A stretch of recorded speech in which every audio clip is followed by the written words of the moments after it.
Even with a total 950 megawatts production capacity, about 80% of Ugandans still lack access to electricity. Energy Minister Irene Muloney says increasing accessibility through renewable energy development and rural power distribution remains critical.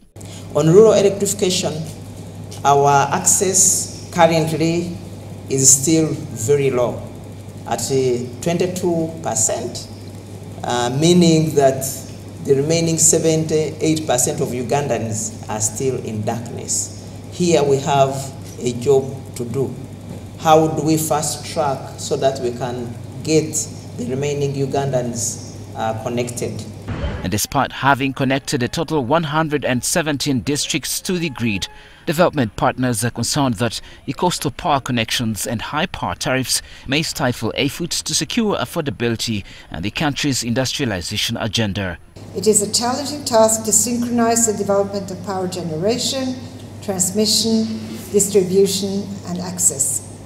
It is an enormous and long-term, if not impossible task to reach every potential consumer through the grid. 90% of Uganda's rural population has no access to electricity.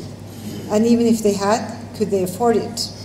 A study by the Uganda Ministry of Finance concluded that the average Ugandan household can afford to spend $5 or 18,000 shilling per month on energy.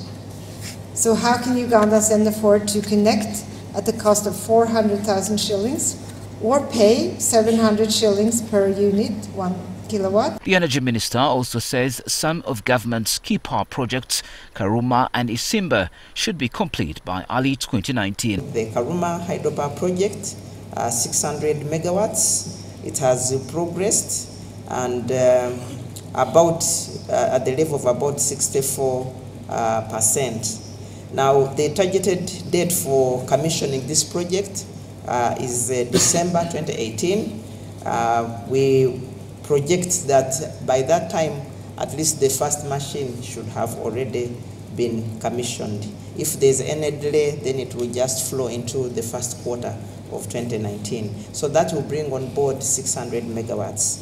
On Isimba, 183 megawatts.